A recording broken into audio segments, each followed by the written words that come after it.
This is News Hour on Ifako Radio. Good morning, I am Nado Esther.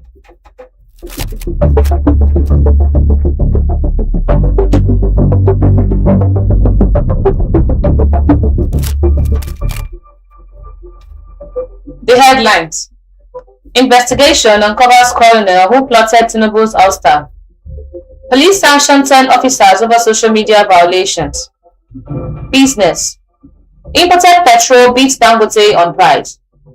Federal government begins 4 trillion naira debt settlement, captures 5 Gen scores. Sports. CAF may ban towels after AFCON rule. Entertainment. Iniedo congratulates Akinde Abraham on Nollywood success.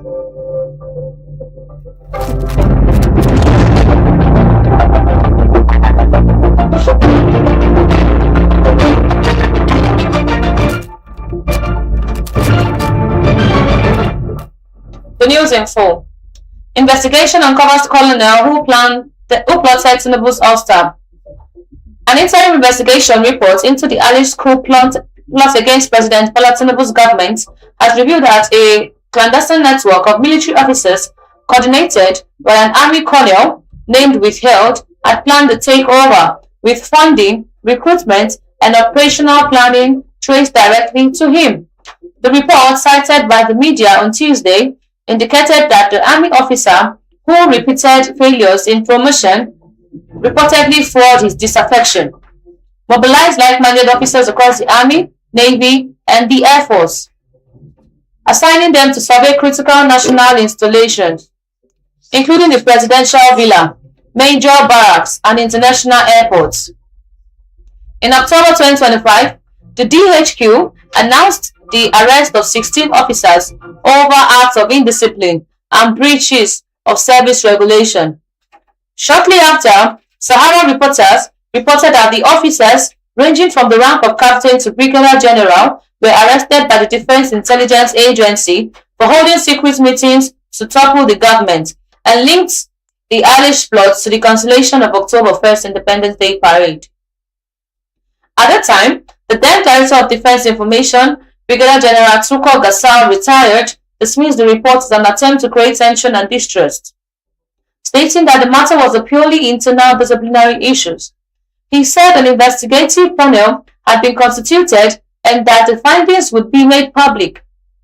Providing an update on Monday, the new Director of Defense Information, Major General Samalia Uba, stated that a comprehensive investigation has now been concluded in accordance with established military procedures, and the reports have been forwarded to the appropriate superior authorities.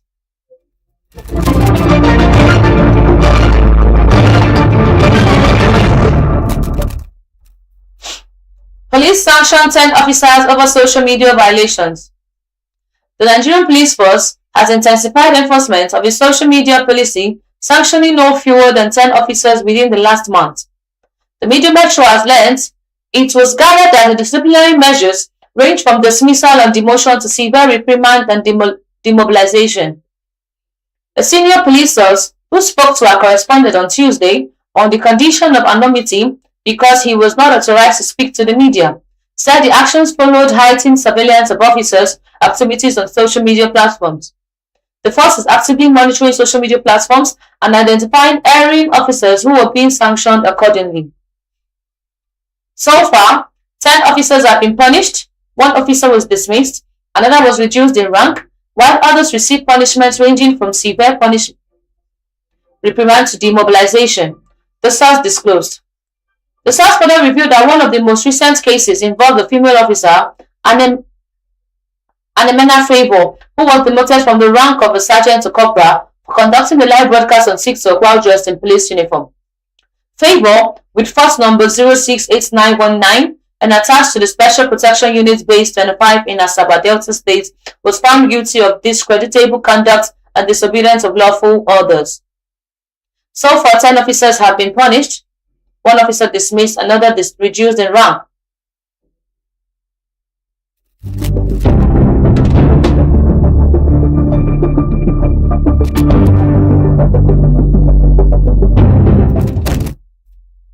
Two female suspects nabbed over missing 16-year-old Anambra girl. The Anambra State Police Command has arrested 2 female suspects identified as Uzoma Wabweze and Precious Monday over a reported case of a missing 16-year-old girl, Miss Olebube Chukuma, in Ozubulu, Ekwezugo local government area of the Lake of the state. This was disclosed in a press statement issued on Tuesday by the command spokesman SP Tochukwu Ikenga. Ikenga added the police operatives attached to Ozubulu Division, acting on technological-driven information, arrested the suspects on Monday. He added that during interrogation, the suspect confessed to being involved in the disappearance of the minor and disclosed the victim is currently in Ghana. The statement read in part, operatives of the Anambra State Police Command attached to Ozubulu Division, acting on the technological-driven information on the evening of January 26, 2026, arrested 2 female suspects, Uzoma Wabweze and Precious Monday, over a reported case of a missing 16-year-old girl, Miss Olebube Chukuma in Ozubulu. During interrogation, the suspects confessed to being involved in the disappearance of the minor. Given the above, the Commissioner of Police, Ikoye Orutsugu, directs immediate transfer of the suspect to the State's Criminal Investigation Department, OCA, for discreet and comprehensive investigation to ascertain the circumstances surrounding the location of the girl and identify any other persons involved.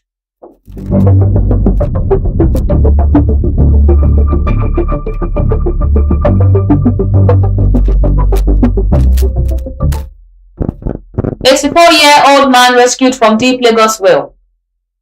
The Lagos State Fire and Rescue Service has rescued a 94-year-old man after he fell into a deep well in Aboru area of Lagos State. The Controller General of the agency, Margaret Adesheye, disclosed this in a statement on Tuesday, noting that the incident occurred at number 35A Fadeyemi Street, Pipeline Aboru, under the Agbado Okiodo Local Government Development Area. She said the agency received the distress call at about 10:09 a.m. and immediately mobilized responders, including personnel from the Abeson Fire Station, to the scene. The rescue team arrived at about 10:20 a.m. and discovered that the man had fallen into a well estimated to be about 140 feet deep. Preliminary observations, according to Adesheye, suggested the suspected case of attempted suicide, as well as adequately protected and securely covered. The octogenarian was successfully pulled out alive and handed over to his family for further medical attention. The fire service said the exact circumstances leading to the fall would be subjected to further investigations.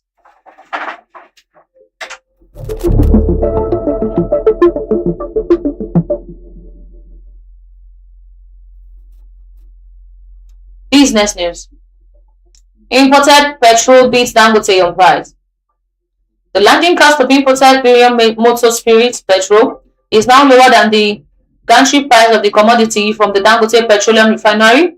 Following the refinery's decision to hike prices, the major reports data from the Major Engineers Marketers Association of Nigeria show that the landing cost of imported petrol was 728.88 naira per litre as of last week.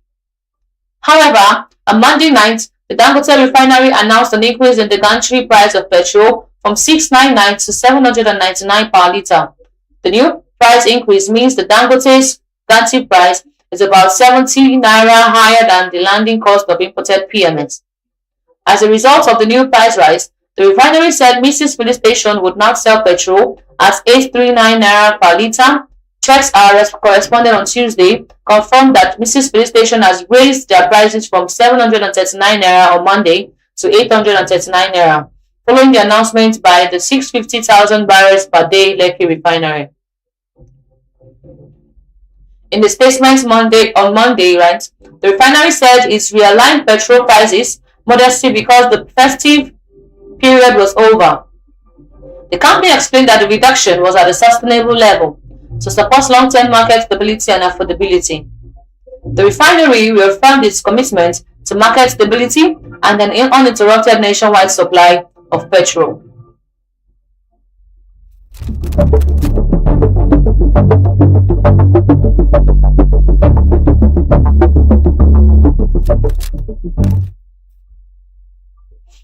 The federal government begins 4 trillion naira debt settlement, captures 5 gencos.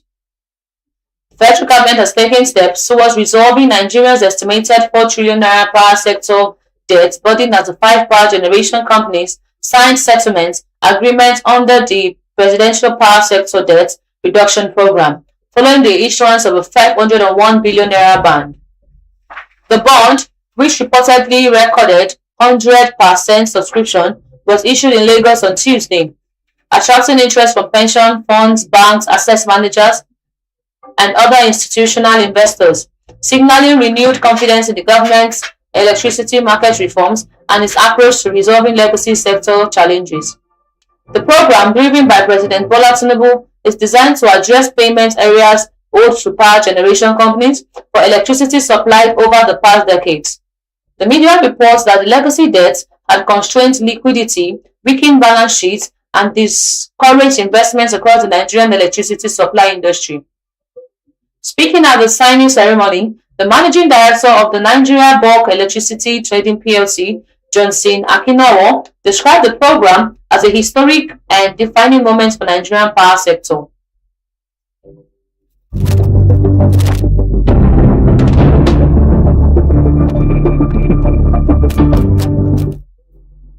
Sports. CAF may ban towels after AFCON rule. President of the Confederation of African Football Referee Committee, Oliver Safari, has suggested that the governing bodies may review regulations surrounding the use of towels by goalkeepers following the controversy that erupted during the recent African Cup of Nations in Morocco. The issue first surfaced during Nigeria's semi-final clash against host Morocco's when Super Eagles goalkeeper Stanley Nwabali was reportedly distracted by stadium officials who interfered with his towels, a scene that quickly went viral on social media. The situation escalated during the final, again involving the host nation. Senegal goalkeeper Edouard Mendy was subjected to similar interference, with Moroccan ball boys, stewards, and even players reportedly handing or removing his towels. One notable incident involved African Footballer of the Year, Achraf Hakimi, who was caught on camera taking Mendes' towel. The disruption forced Senegal reserve goalkeeper Yvan Diouf to step in and help safeguard Mendes' towel during the match. However, the intervention only worsened the situation as Diouf was chased around the pitch by stewards and ball boys before being forcefully removed, leading to further chaotic scene.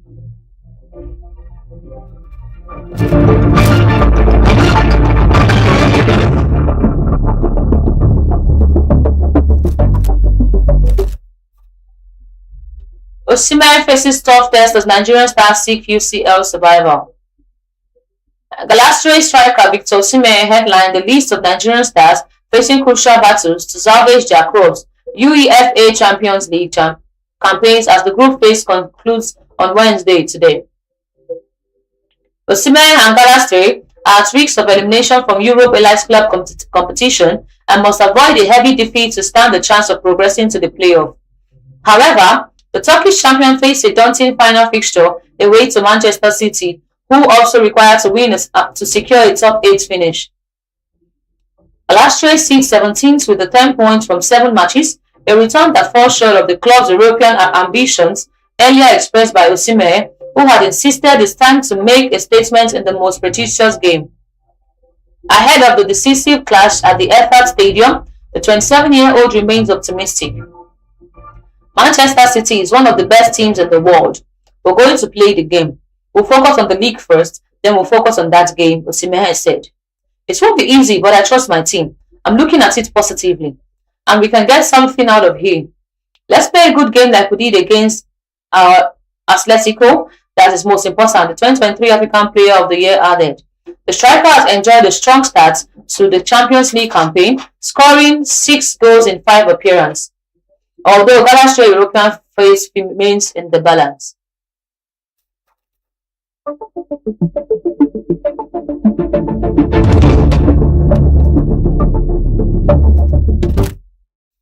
Entertainment. Iniedo congratulates Akindele Abraham on Nollywood success. Actress Iniedo has congratulated the industry heavyweights Funke Akindele and Tony Abraham for breaking records and pushing the boundaries of Nigerian cinemas. In an Instagram post, Edo expressed her admiration to their commitment, strategizing and marketing efforts, stating that their level of dedication is on a well different level. She said, "I want to congratulate these industry titans, as Funke Akindele and Tony Abraham, for literally breaking all records and pushing beyond every envelope to record this groundbreaking success for Nollywood brow. My respect for these two has taken a hike. The level of commitment, strategizing, marketing, and playing the game generally is on a whole different level." Edo also reflected on her own project, A Very Dirty December, acknowledging that she took a different approach and sacrificed her holiday to pursue an ambition. "I knew it was kind of overambitious for me to think I could run this whole December race, but my count coconut head, I've always known myself to follow my gods and do as I please. So yeah, I sacrificed my holiday to achieve my ambition. I am particularly proud of myself and my team, who were very kind enough to stay committed to the project.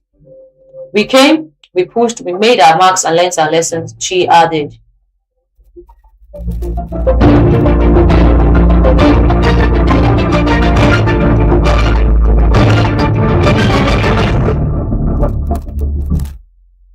Recap of the headlines.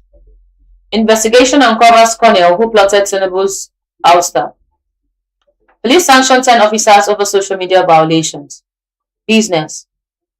Imported petrol beats Dangote on price. Federal government begins 4 trillion naira debt settlement, captures 5 Gen CEOs. Sports. CAF may ban tourists after AFCON rule. Entertainment.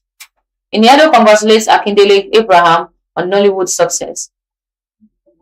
Follow us on all our social media handles on Facebook, X, WhatsApp, YouTube, Ifako Radio, Instagram, Ifako_radio. For news reporting, contact us at ifakoradio@gmail.com or call or WhatsApp 091-2222-7433. Special thanks to news producer Olanireti Olusegun. Thanks for watching. I am Nando Esther. Have a productive Wednesday. God bless Ifako Ejai.